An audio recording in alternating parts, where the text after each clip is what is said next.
नमस्ते दोस्तों। आज हम बात करेंगे एक ऐसी किताब की जिसने Google, Intel, YouTube, Spotify, LinkedIn जैसी कंपनियों को आसमान पर पहुंचाने में बड़ा योगदान दिया। किताब का नाम है मेजर व्हाट मैटर्स, जिसे लिखा है जॉन डोआर ने। किताब एक बेहद शक्तिशाली सिस्टम के बारे में है जिसका नाम है OKR, ऑब्जेक्टिव्स एंड की रिजल्ट्स। ये ऐसी तकनीक है जो किसी भी टीम, किसी भी कंपनी और यहां तक कि किसी भी व्यक्ति को अपने लक्ष्य पूरे करने में बहुत मदद कर सकती है। इस वीडियो में हम समझेंगे OKR क्या है, इसे कैसे इस्तेमाल किया जाता है, गूगल जैसी कंपनियां इसे कैसे लागू करती हैं और आप इसे अपनी जिंदगी, बिजनेस या करियर में कैसे इस्तेमाल कर सकते हैं। तो चलिए शुरू करते हैं इस किताब की कहानी। शुरू करते हैं ये जानने से कि OKR क्या है। किताब का दिल है OKR। OKR का मतलब है ऑब्जेक्टिव एंड की रिजल्ट्स। ऑब्जेक्टिव यानी आप क्या हासिल करना चाहते हैं। की रिजल्ट्स मतलब किन खास नतीजों से पता चलेगा कि आप सही दिशा में बढ़ रहे हैं। ऑब्जेक्टिव एक प्रेरक लक्ष्य होता है, जबकि की रिजल्ट्स मापने लायक नतीजे होते हैं। आइए उदाहरण से समझते हैं।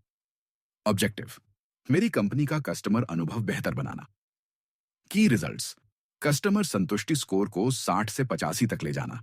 शिकायतों के समाधान का समय 48 घंटे से 12 घंटे करना। रिपीट खरीदारी 15% बढ़ाना। यह पूरा सिस्टम साफ रास्ता दिखाता है। आप सिर्फ लक्ष्य नहीं रखते, आप जानते हैं कि उसे हासिल करने के लिए किस नतीजे तक पहुंचना है। इस किताब के जरिए बड्डी बड्डी कंपनीज बहुत सफल हुई हैं। इनमें से एक है गूगल। आइए जानते हैं इसके बारे में। गूगल की सफलता की कहानी, मेजर व्हाट मैटर्स। सबसे ज्यादा गूगल का नाम इसलिए लेती है क्योंकि गूगल अपने शुरुआती दिनों से OKR का इस्तेमाल कर रहा है। जब गूगल में सिर्फ 40 लोग काम करते थे, तब जॉन डोअर ने पहली बार OKR को वहां पेश किया। गूगल में OKR कैसे काम करता है? हर टीम अपना ऑब्जेक्टिव बनाती है, फिर उसके की रिजल्ट्स तय होते हैं। हर 3 महीने में रिव्यू होता है।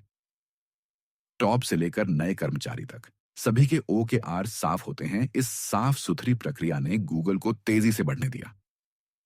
चाहे जीमेल हो, एंड्रॉयड हो या सर्च, सबके पीछे एक मजबूत OKR सिस्टम मौजूद था। सबसे बड़ी बात, गूगल के OKR कभी 100% पूरा करो वाला टारगेट नहीं होते, बल्कि वे ऐसे लिखते हैं कि टीम खुद को चैलेंज करे।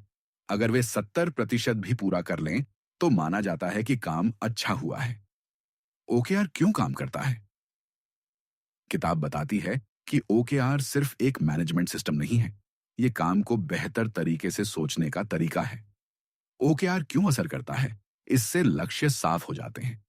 टीम के हर सदस्य को पता चलता है उनसे क्या उम्मीद है। प्रोग्रेस मापना आसान हो जाता है।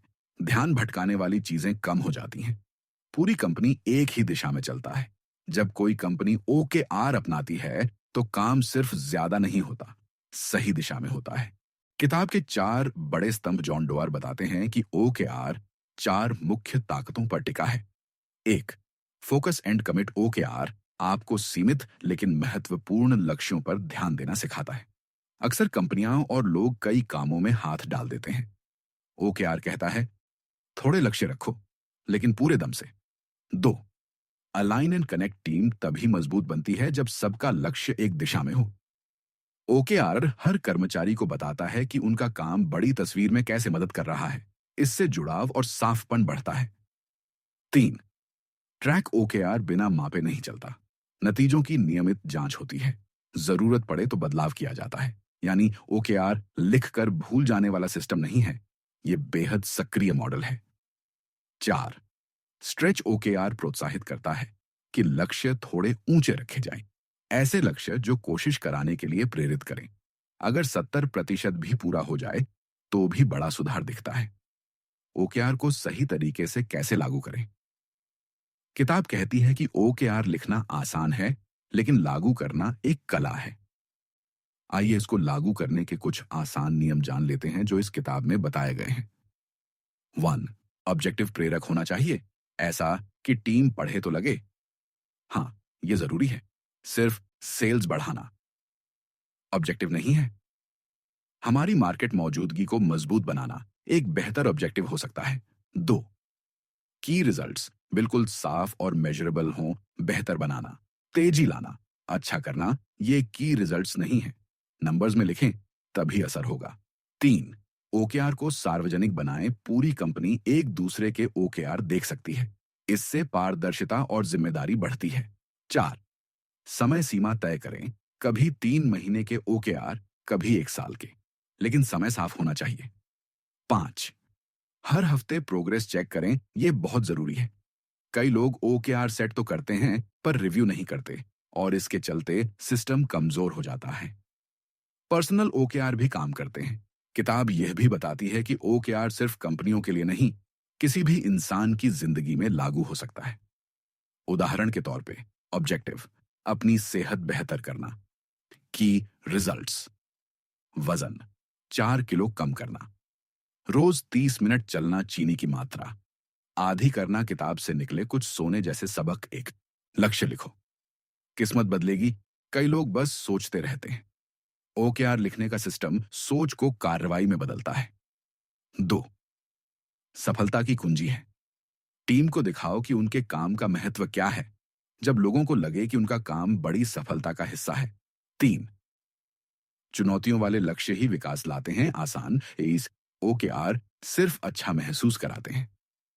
थोड़े चुनौतीपूर्ण ओकेआर असली तरक्की देते हैं। 4, मेजर करना जरूरी है, वही चीज सुधरती है जिसे आप मापते हैं। किताब यही मुख्य संदेश देती है।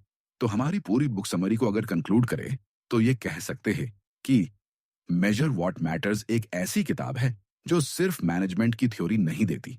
ये सिखाती है कि कैसे लक्ष्य तय करें, कैसे टीम को दिशा दें और कैसे छोटे छोटे नतीजों को मापकर बड़ी सफलता की तरफ बढ़ें। अगर आप बिजनेस चलाते हैं, टीम लीड करते हैं, स्टार्टअप में हैं या अपने करियर को अगले स्तर पर ले जाना चाहते हैं, तो इस बुक को पेप रहे और अपनाइए। उम्मीद है कि ये सार आपको ओकेआर की दुनिया समझने में आसान लगा होगा। अगर आपको वीडियो पसंद आए तो चैनल को सब्सक्राइब करना ना भूलें और बताइए अगली कौन सी किताब की समरी आप सुनना चाहते हैं। हमें आपके जवाब का इंतजार रहेगा।